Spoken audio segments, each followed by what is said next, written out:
Bonjour chers téléspectateurs du magazine Africa Supply Chain, bienvenue à un nouveau numéro de l'entretien. Aujourd'hui, nous avons le plaisir d'être reçus par M. Lamine Cissé. Bonjour M. Lamine. Bonjour Tchano. Donc M. Lamine Cissé est directeur général de DHL Global Forwarding, qui est une entité du groupe de sport DHL. Donc nous allons parler aujourd'hui de DHL et de toutes ses activités qu'elle fait au Sénégal. Donc on va commencer l'entretien. Est-ce que vous pouvez un peu nous parler de votre parcours professionnel? Bonjour Tchano, merci beaucoup. Soyez la bienvenue dans nos locaux DHL Global Forwarding. Mon parcours professionnel, après le bac, j'ai continué mes études aux États-Unis avec un bachelor en informatique, suivi d'un master en logistique, plus précisément en supply chain management dans les grandes universités aux États-Unis. Et par la suite, j'ai eu à travailler aux États-Unis dans plusieurs compagnies logistiques. Et par la suite, j'ai eu à travailler à Aper Energy, qui est une compagnie énergie qui évolue dans le domaine de l'énergie, avec des projets d'énergie un peu partout dans le monde, en Afrique, en Asie, aux États-Unis, en Amérique latine, jusqu'en Australie. Et depuis presque 2 ans maintenant, je suis le directeur général de DHL Global Forwarding, basé ici au Sénégal, et en charge des activités du Sénégal et de la sous-région, notamment le Mali, la Guinée-Conakry, Guinée-Bissau, la Gambie et le Cap-Vert. En même temps, j'ai aussi le volet directeur de Industrial Project, qui est le projet industriel pour l'Afrique de l'Ouest, avec beaucoup de projets dans beaucoup de domaines, énergie, oil and gas, pétrole, mines, beaucoup de projets au Sénégal, en Guinée, Mali, dans la sous-région. Ouais, super. Merci. Super. Donc, comme vous l'avez dit, ça fait 2 ans que vous êtes à la tête de DHL Global Forwarding Sénégal. Est-ce que vous pouvez un peu nous parler de cette entité du groupe de sport DHL? Au Sénégal, on fait un peu la confusion avec DHL Express, vu que Express a été la première à s'installer. Vous pouvez en parler beaucoup plus? Oui, exactement. Alors, DHL Global Forwarding est une entité qui fait partie du groupe DPDHL. Donc, DPDHL stand for Dutch Post DHL. Donc, c'est un groupe dont DHL Global Forwarding appartient, et comme aussi l'entité DHL Express qui appartient aussi au groupe DHL Global Forwarding. Et ce groupe détient plusieurs entités, comme DHL e-commerce, DHL CSI, d'autres entités donc, qui appartiennent au groupe. Donc DHL Express, bien évidemment, est plus connu que DHL Global Forwarding, parce que c'est l'entité qui existe depuis plus d'une centaine d'années, depuis le début. Et au Sénégal, c'est une entité qui est basée au Sénégal depuis très très longtemps. Donc c'est l'entité qui vient au premier coup quand on voit DHL. Donc voilà, mais DHL Express est une entité qui évolue au Sénégal, comme DHL Global Forwarding, qui est une entité séparée, qui évolue aussi au Sénégal dans le domaine de la logistique, mais on appartient au même groupe. Donc voilà, on est grand frère, petit frère. Ouais, c'est ça. Express est le grand frère et nous sommes les petits frères. C'est ça. Pour l'instant. Donc, est-ce que vous pouvez un peu nous dire sur Forwarding, qu'est-ce qui fait, disons, la particularité de Forwarding par rapport à Express? Oui, DHL Express est une entité du groupe DHL, DPDHL, qui est dans l'industrie courrier service, qu'on appelle courrier service. Donc quand on parle de courrier service, c'est l'industrie express, avec comme concurrent UPS, FedEx, RMX. Donc ils sont dans une niche de la logistique focalisée sur le air freight et sur le air freight avec des colis légers. donc de 1 kg ou 0,5 jusqu'à 300 kg. Ils sont en avion, par voie aérienne. Et c'est tout ce qu'ils font, c'est le air freight, avec des petits colis jusqu'à 300 kg, qui les permettent d'être plus flexibles, plus rapides.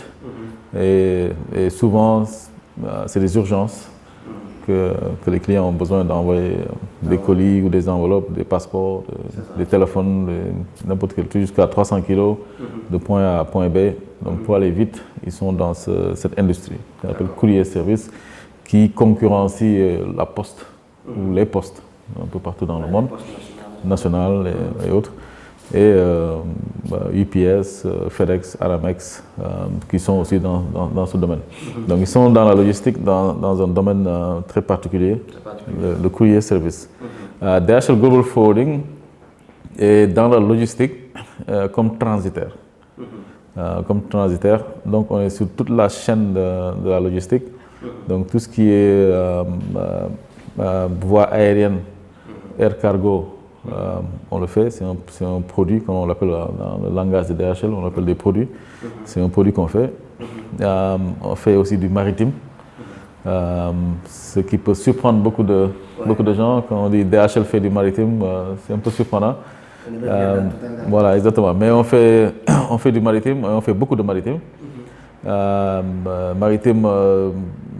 Tous les produits maritimes, du bateau charter, conteneur, FCL, LCL, break bulb. Donc on n'a pas de limite dans le domaine maritime. Comme dans le domaine aérien aussi, on fait des charters, on a fait beaucoup de charters au Sénégal. Et on n'a pas de limite. Donc tous les colis à partir de 300 kg,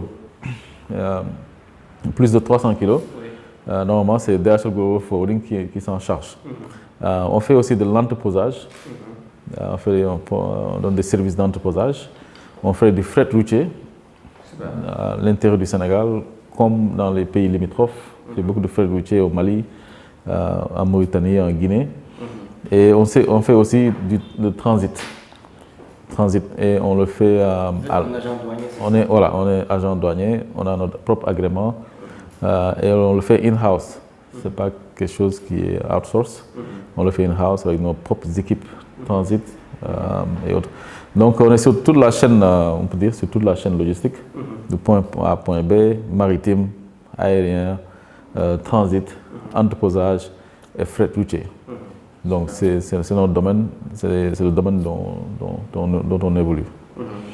Et ce qui est le fort de DHL, c'est le réseau, bien sûr. Comme je vous donne une anecdote, on fait plus de conteneurs, on charge plus de conteneurs annuellement, le groupe DHL Global Forwarding, mondialement, plus que Maersk Line. Ce qui est un peu, qui peut être bizarre, mais on fait plus de 3 millions de conteneurs dans le monde, mondialement. Donc on fait plus de conteneurs que Maersk Line, parce qu'on charge avec tous les armateurs, avec CMA, avec MSC, Hapag, Maersk et autres.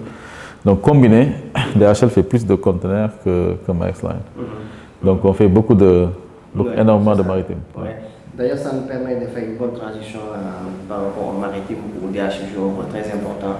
Parce que quand on parle de DHL, les gens pensent beaucoup plus à l'aérien.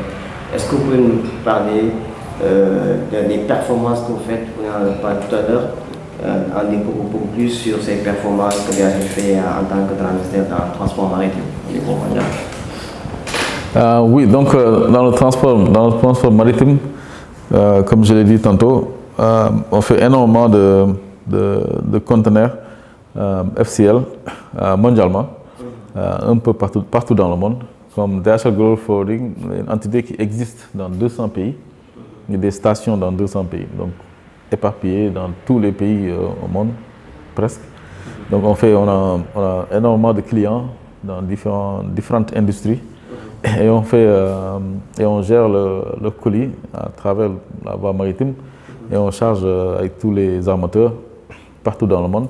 En plus de ça, on fait beaucoup de charters. On a un département spécialisé chartering Donc on fait aussi des charters, on peut booker, faire toutes les activités de charter pour les clients. Et on fait aussi beaucoup de LCL. Donc quand on dit LCL, c'est le groupage. Ouais. C'est le groupage qu'on fait un peu partout avec des box dédiées. On le fait un peu différemment parce que nous, on a notre propre box. Ce qu'on appelle box, c'est un conteneur. On a notre propre box et on a notre propre ligne. Comme au Sénégal, par exemple, on a une ligne, on a un box qui fait Antwerp-Dakar. Tous les Belgique, ouais, Antwerp, Belgique, le port d'Antwerp en Belgique, directement sur Dakar. Sans escale, sans transbordement, directement sur Dakar, ça prend 10 à 12 jours. Et c'est un conteneur, un box qui est dédié à DHL et qui a un départ tous les jeudis. Donc tous les jeudis, à partir d'Antwerp, ce box quitte Antwerp pour venir au Sénégal. Et c'est un box qui appartient à DHL. Donc que le box soit vide ou plein, ça part. C'est un emploi du temps fixe avec un départ fixe. Donc ce qui permet à nos clients, l'avantage en tout cas, de ramasser leurs colis un peu partout en Europe, que ce soit en France, en Allemagne, en Belgique, en Suisse. On peut faire le ramassage, consolider au niveau de Antwerp et emporter dans ce conteneur dédié et transporter à Dakar. Et arrivé à Dakar, on fait le dégroupage. On fait le dégroupage, qui est une solution assez efficace et très rapide et beaucoup moins chère que les solutions aériennes et autres.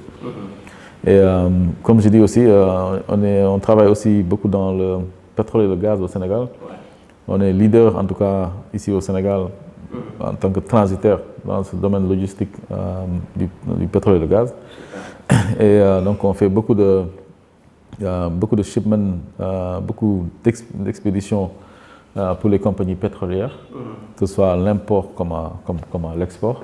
Et on est très actif, on supporte beaucoup ce projet de pétrole et gaz qui est un projet phare de l'État du Sénégal, dont on est un des acteurs principaux pour arriver à voir ce pétrole un jour bientôt.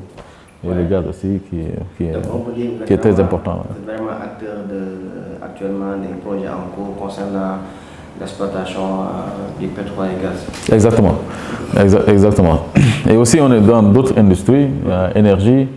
En ce moment, on est en train de travailler avec la centrale de 300 MW qui est en construction avec la Sénélec, la centrale de Cap-des-Biches à Rufisque. Donc on fait beaucoup de fret, de bateaux charters, de fret pour les équipements de cette centrale. Et on est dans beaucoup d'autres industries agroalimentaires. On a été les pionniers, en tout cas, qui ont démarré l'export de l'acajou à partir de la Casamance.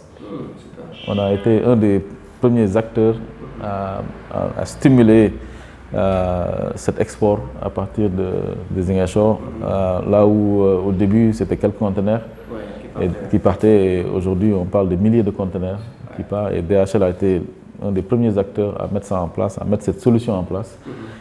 Et aujourd'hui on fait à peu près des centaines et des centaines de conteneurs par année, par campagne et autres. On est dans beaucoup d'industries, cimenterie, pharmaceutique. Et comme tu le sais très bien, on a été les premiers transitaires en tout cas à acheminer les premiers vaccins Covid de Sinopharm, venus en provenance de la Chine, qui sont arrivés au Sénégal en février l'année dernière. Et on a été les acteurs à faciliter, à travailler avec Air Sénégal et l'État, à travailler efficacement avec Air Sénégal et à faciliter l'acheminement avec beaucoup de flexibilité et de rapidité de ces vaccins, de ces premiers vaccins reçus par le Sénégal. On travaille dans l'industrie pharmaceutique, on fait beaucoup de pharma. On travaille dans l'industrie automobile, avec beaucoup de concessionnaires automobiles. Et voilà, on travaille dans toutes les industries, on est présent. C'est vraiment ça qui fait la différence par rapport aux transitaires qui sont présents dans le pays. Cette capacité à être polyvalent dans plusieurs industries. et à pouvoir aussi, pousser les autorités à donner de la valeur dans certains endroits comme le fait à Ziguinchor, en stimulant, en montrant qu'il est possible aujourd'hui de transporter à partir de Ziguinchor l'acajou en dehors du Sénégal.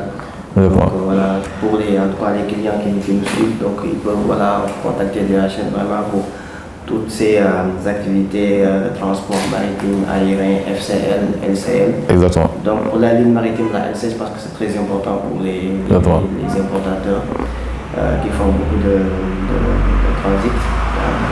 Donc ça nous permet un peu de transiter vers l'actualité du moment. Donc vous savez que MSC a acheté Bolloré, qui avait l'habitude de racheter certaines entreprises. Cette fois-ci, elle a été achetée par un plus gros poisson. Donc, et on sait que Forwarding, DHL Global Forwarding, dans le marché du Sénégal, est un grand concurrent Bolloré.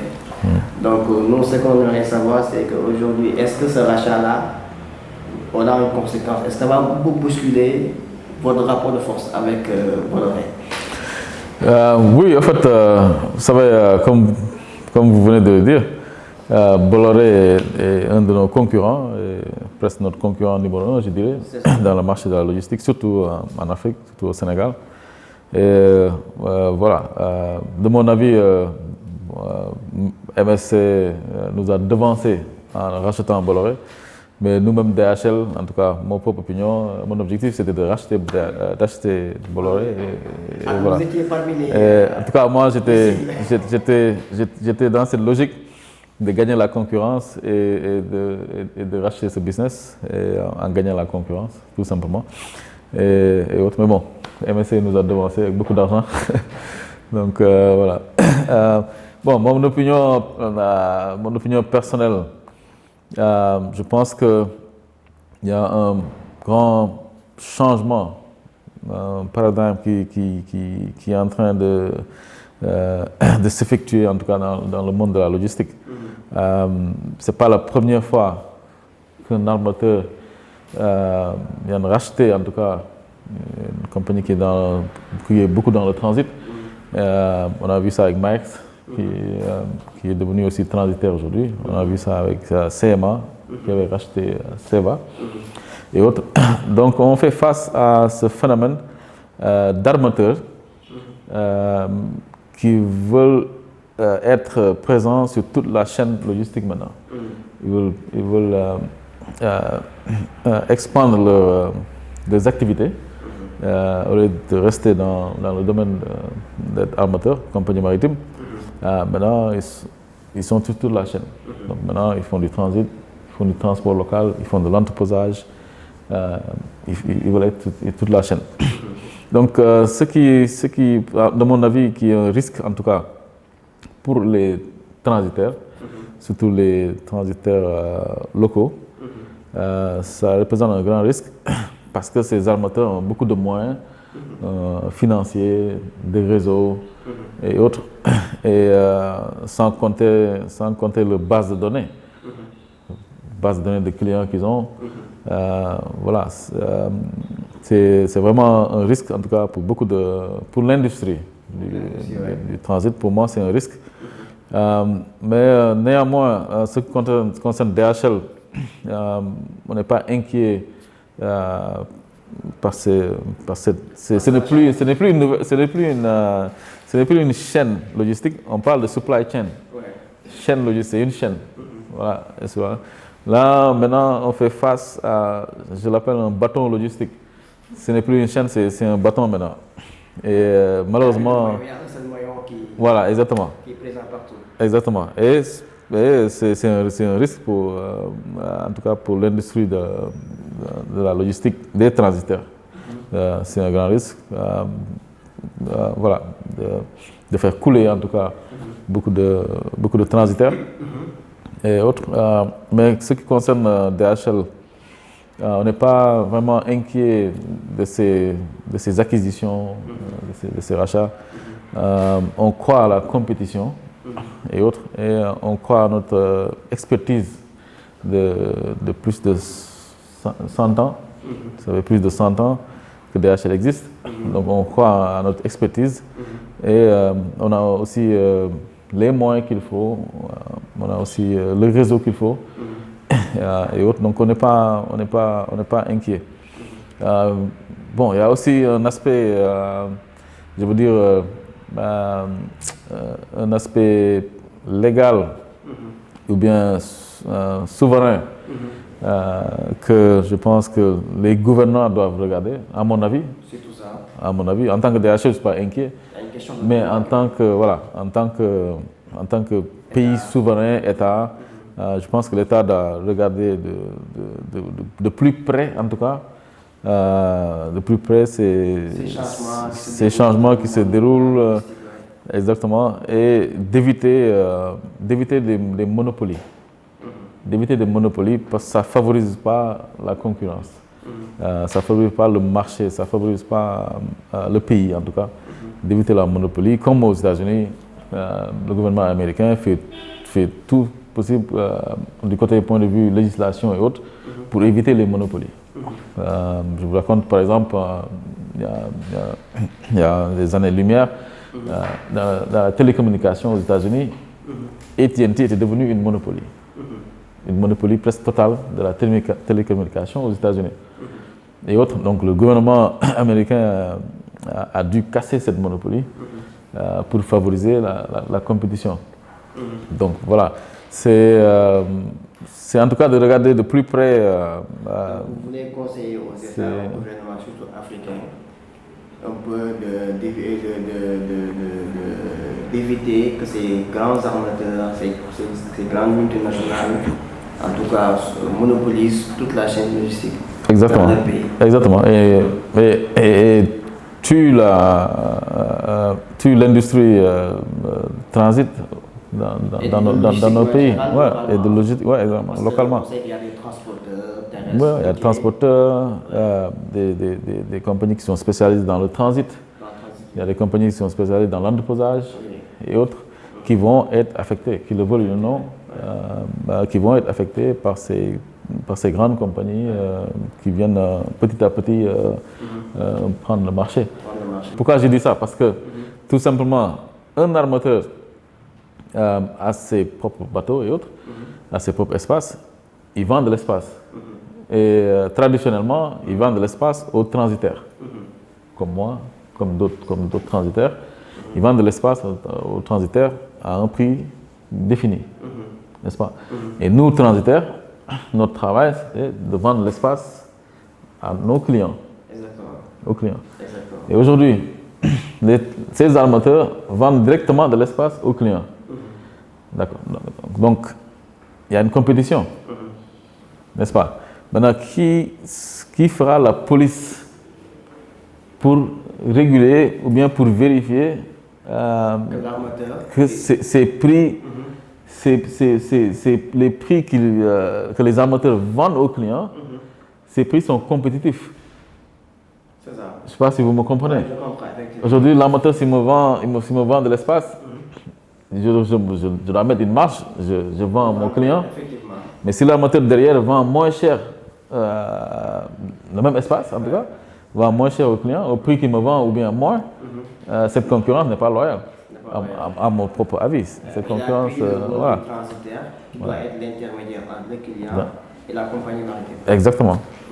Exactement. Et bon, dans le droit maritime international, c'est pas interdit, sinon ils ne le feront pas. C'est pas interdit que les armateurs rachètent des compagnies et autres. C'est pas interdit. Mais c'est les États qui doivent prendre en charge cette question et veiller à ce que la concurrence soit loyale. Parce que nous, tout ce qu'on demande, c'est que la concurrence soit loyale. On n'a pas peur de la compétition, on n'a pas peur de la concurrence, on a l'habitude. Le domaine de la logistique est un domaine très concurrent. Mais ça doit être loyal. C'est une tendance aujourd'hui dans le monde. On voit en Europe les gouvernants qui essaient de fixer les règles du jeu par rapport à la relation entre les États et les GAFA, les grandes compagnies de la tech. Donc en disant ok, maintenant il faut couper, voilà. Exactement. C'est une normalement que les autres. Ouais. Donc parce que si on reste sur ce même sillage-là, les États aussi peuvent dire ok, après une campagne maintenant, on ne peut pas faire tout n'importe quoi. Donc il faudrait aujourd'hui voilà, que vous fassiez votre travail, ne pas faire le travail des autres. Exactement. Bon, en conclusion, je pense qu'il faut, il faut des régulations, en tout cas des lois qui garantissent la concurrence vraiment loyale dans notre domaine de la logistique. Et laisser les compagnies compétir, c'est à l'avantage de la population, c'est à l'avantage des clients. Quand plus de compétition, c'est à l'avantage des clients. C'est très important pour un pays, c'est indispensable. Exactement. Donc c'est même la colonne vertébrale de l'économie d'un pays. Donc l'État ne va pas donner toute cette logistique-là à des étrangers alors qu'il y a voilà. Exactement. Ça, c'est une question vraiment que l'État doit prendre en charge. Et regarder de plus près et voir comment faire pour réguler en tout cas, pour veiller et réguler et surveiller surtout ce domaine de la logistique avec ce nouveau changement qui se dessine dans ce domaine. Donc pour finir, peut-être une question sur le magazine Africa Supply Chain. Vous avez reçu nos deux premiers numéros. Qu'est-ce que vous en pensez? Oui, je pense que le magazine est très intéressant.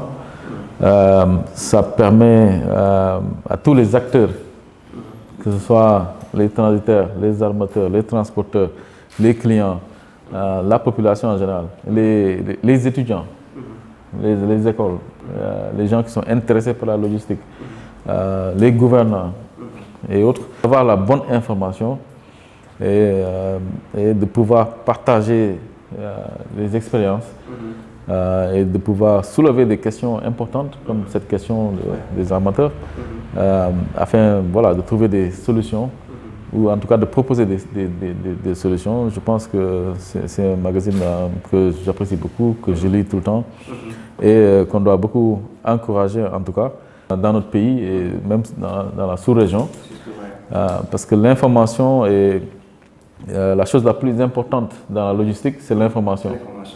C'est l'information. Quand on n'a pas l'information, on ne peut pas être compétitif, on ne peut pas être efficace, on ne peut pas être, voilà. Donc l'information est très importante et c'est bien qu'on ait une plateforme qui regroupe tous les acteurs et qui permet, voilà, les échanges et c'est wonderful. C'est great, yeah. Peut-être un dernier mot pour vos collaborateurs et vos partenaires, si vous avez un message à les délivrer. Ah oui, c'est voilà, DHL Global Forwarding, basé au Sénégal depuis 14 ans et depuis 2008 et a beaucoup évolué dans ces 14 ans dans son existence ici au Sénégal. Et voilà, c'est le groupe DHL qui est une grosse machine. Comme j'ai dit, on est présent dans 200 pays.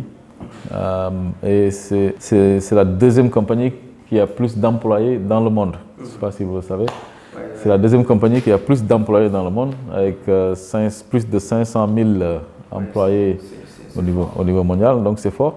Donc voilà, c'est un grand réseau logistique avec beaucoup d'expérience et avec beaucoup de capacités qui peut voilà, vraiment supporter tous les projets, qui peut apporter des solutions à toutes les industries, sans limite, que ce soit le domaine maritime, que ce soit le domaine aérien, que ce soit l'entreposage, le fret routier, le transit.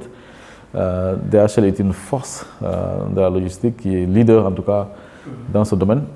Et le plus important, je dirais, c'est une des compagnies, en tout cas ici au Sénégal et mondialement aussi, la plus compliant dans ce domaine de la logistique. Ce domaine de la logistique qui respecte les lois, qui est très compliant et qui combat la corruption et voilà, qui apporte sa touche et sa valeur ajoutée dans le développement des pays, de nos pays. Voilà, exactement, qui recrute des locaux. Ça, c'est une politique mondiale, en tout cas, à mon image. Et toute l'équipe est sénégalaise. On n'a pas d'étrangers dans DHL Global Forwarding, on est une soixantaine. Et on n'a pas d'étrangers, toute l'équipe est sénégalaise. Et c'est la politique du groupe d'embaucher des locaux à mener le business dans leur pays. Donc voilà, c'est une grosse machine C'est une machine qui apporte sa contribution avec le Go Green, qui a beaucoup de projets pour diminuer le CO2, diminuer en tout cas le CO2 avec des même avions électriques bientôt. Tu l'as vu, avions électriques, voitures électriques, n'en parlons pas. Et voilà, le solaire et tout ce qui est green, qui s'imprègne beaucoup dans l'éducation avec le projet Go Teach, qui s'imprègne beaucoup dans l'éducation, avec beaucoup de partenariats avec SOS Village au Sénégal par exemple et dans d'autres pays.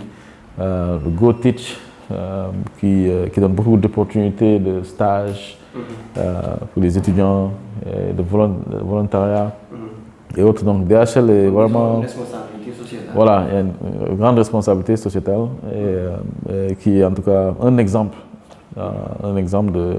d'une société logistique. Multinationale. Voilà, exactement. Merci. Exactement. Merci Voilà. beaucoup. Donc, nous arrivons à la fin de notre entretien avec le directeur de DHL Global Forwarding, M. Lamine Cissé, qu'on remercie énormément. Donc, chers téléspectateurs, nous vous donnons rendez-vous pour un autre numéro d'entretien. Inch'Allah.